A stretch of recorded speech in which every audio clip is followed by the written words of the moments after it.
Hi, in this video we're going to look at solving for a variable. So I've got some practice problems here. What is the solution to 24 minus 9p equals negative 3p? So when I look at this problem, let me get a pen. I am trying to get all my p's together so that I can solve. So I'm going to start by adding these 9p's to both sides. When I do that, I'm going to add the 9p's together. So what I'm going to see happen is these two 9p's, and negative 9p plus 9p, that turns into 0. So I've really got 24 plus 0, which is just 24, equals negative 3p plus 9p. So I'm really taking the 3p's away, 6p. Okay? All right, so then the next thing I'm going to have to do is I'm going to have to remove the 6 that's being multiplied to the p. So the opposite of multiplication is division. So I'm going to divide on both sides of that equal sign by 6. And what I'm going to end up with is, on this side, 24 divided by 6 is 4. And on this side, 6 over 6 is just 1p. So my answer is B, 4. Okay? If you're not sure when you're looking at that, you can always take that original equation and you can try plugging in each of these problems. So if I come over to my calculator and I do 24 minus 9 times, if I want to check this, 4, oops, I didn't get a calculator, menu, calculator. All right, so I'm going to do the left side, 24 minus 9p. So 24 minus 9, and I'm going to substitute in for p. We think it's 4. Close up parentheses, and when I hit enter, that side, the left side, evaluates to a negative 12. On this side, negative 3 times p, so negative 3, parentheses, my value for p we said is 4, and I end up with also a negative 12. So then this must be a correct answer. Okay, let's look at the next sample. Which value of x is the solution to, and then I have this expression, 4 parentheses 5m plus 2 plus 11 equals 18m plus 3. So the first thing I'm going to want to do is I'm going to want to distribute into the parentheses to get rid of them. Remember that 4 has to multiply to both the 5m and to the 2. So I'm going to end up with 20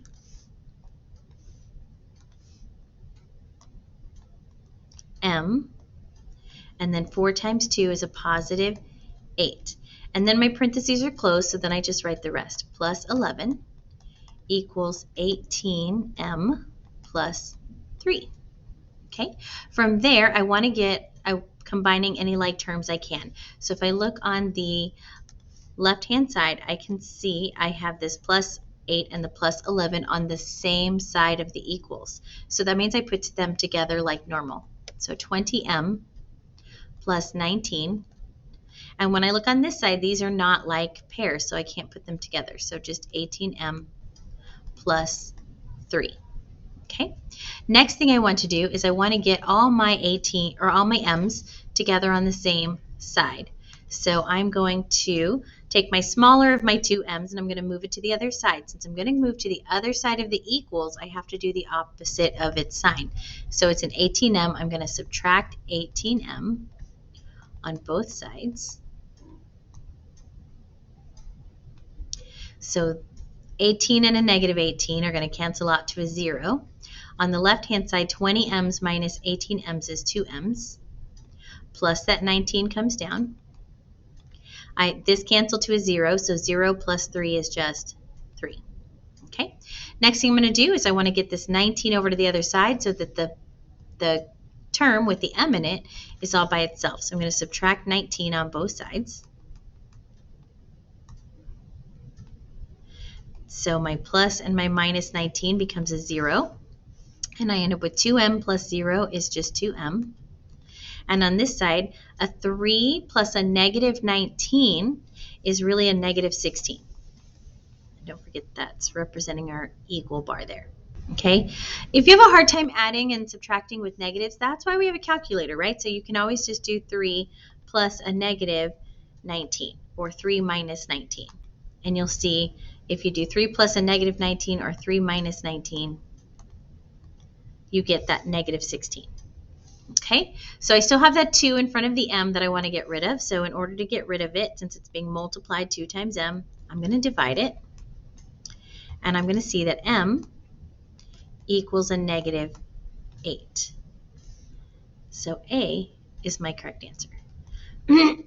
Okay, don't forget you can also plug these answers in to see what your correct answer is. Okay, so for example, if I look at this last problem and I go, oh gosh, I don't remember how to factor this so that I can figure out what x is because I got an x squared and I've got an x, I can use my calculator to help me. I can take that 4x squared plus the 17x, oops, I'm going to put that where I can plug that in, plus the 17x, oh, and then I still wrote it, minus 15 equals 0. And I can plug these answer choices in to see which one is going to work to give me a value of 0. So let's say I start with this negative 40 with A. So over in my calculator, I'm going to type this side and see does it equal 0. So 4 parentheses negative 40 close parentheses squared plus 17 parentheses negative 40 close parentheses minus 15. Does that equal 0? No. So that's not my correct answer. Okay. All right, let's try B. When I go to B and I put in 5 here and here, so over on my calculator, I'm going to do 4 parentheses 5 parentheses squared plus 17 parentheses 5 parentheses minus 15. And then when I hit enter, I still did not get a 0. So that means it's one of these fractions, right? It's not going to be the 5 either. Okay, so let's try 3/4. 3/4. Okay, so 4 parentheses 3 over 4, I just used my divide symbol, close parentheses squared, plus 17 parentheses 3 over 4 is really 3 divided by 4, close parentheses, minus 15, and I get, there's my 0. So that means C is my correct answer. I don't have to try the last one. Okay. Don't forget you can also use your InSolve.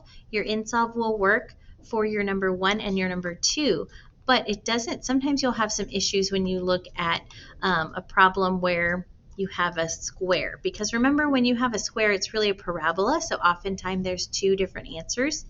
If I go use my menu 3 and then my numerical solve for this one and I do 4x squared plus 17x minus 15 equals 0, and then I hit the comma to tell it to solve for x. When I hit the enter, I'm going to see that I get my 0.75, which is my 0.34. Now sometimes it will give you, remember there's 2 different solutions, so sometimes you'll get that other solution and you want to make sure that you have the correct one.